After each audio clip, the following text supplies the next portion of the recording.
আসসালামু আলাইকুম। ফারজানা দীপ্তিস রেসিপিতে আপনাদের সবাইকে স্বাগত। চলে এলাম নতুন আরও একটি রেসিপি নিয়ে। আজকে আমি আপনাদের তৈরি করে দেখাবো কোনো রকম কফি মেশিন ছাড়াই ঘরে তৈরি ক্যাপাচিনো। আশা করছি কফি লাভারদের আমার এই রেসিপিটি ভালো লাগবে। তো চলুন দেখে নিই কীভাবে তৈরি করতে হয়। এজন্য আমি একটা মগে হাফ টেবিল চামচ কফি পাউডার দিয়ে দিলাম। এখানে আমি ইনস্ট্যান্ট কফি পাউডার ইউজ করছি।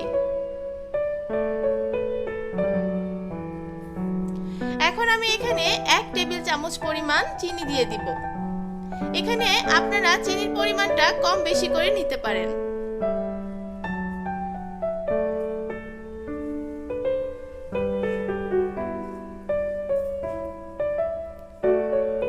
এরপর আমি এখানে হাফ টেবিল চামচ নরমাল পানি দিয়ে দিব।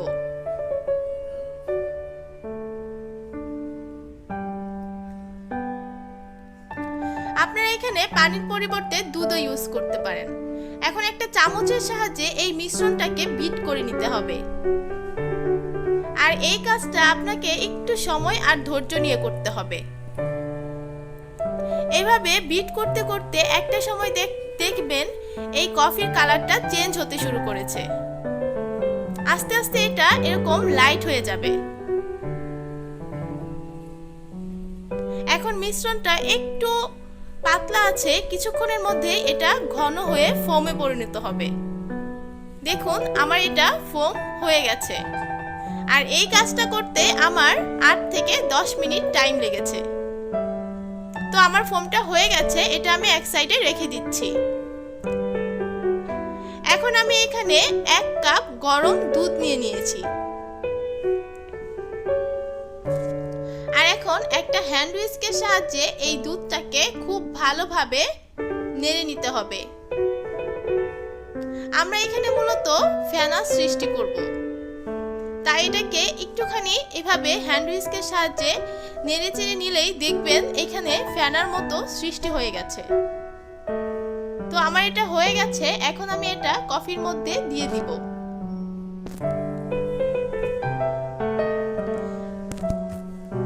কফির মধ্যে যখন আপনারা দুধটা দিবেন তখন এই দুধটাকে এক সাইড থেকে দিতে হবে।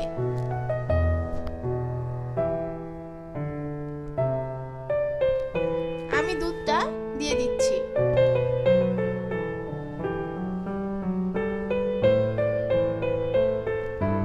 দুধ দেওয়ার কিছুক্ষণের মধ্যেই দেখবেন দুধটা নিচে চলে যাবে আর কফির যে ফোমটা আমরা তৈরি করে রেখেছি সেটা উপরে ভেসে উঠবে।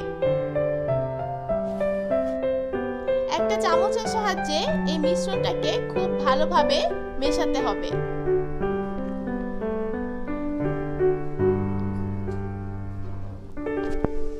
আর এই কাজটা আপনাকে একটু সময় নিয়ে করতে হবে।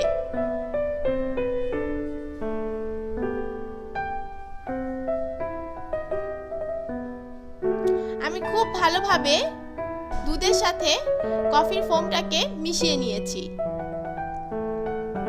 আর এভাবে মেশাতে মেশাতেই দেখবেন একটা সময় আপনার ক্যাপাচিনোটা তৈরি হয়ে যাবে।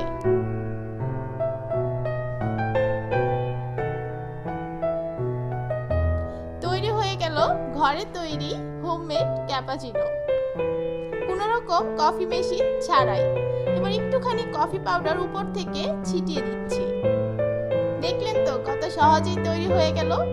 আশা করছি আজকের রেসিপিটি আপনাদের ভালো লেগেছে। যদি ভালো লেগে থাকে আমার চ্যানেলটি সাবস্ক্রাইব করার বিনীত অনুরোধ রইল। তো আজ আর নয়, এখানেই বিদায় নিচ্ছি। সবাই ভালো থাকবেন, আমার জন্য দোয়া করবেন। আল্লাহ হাফেজ।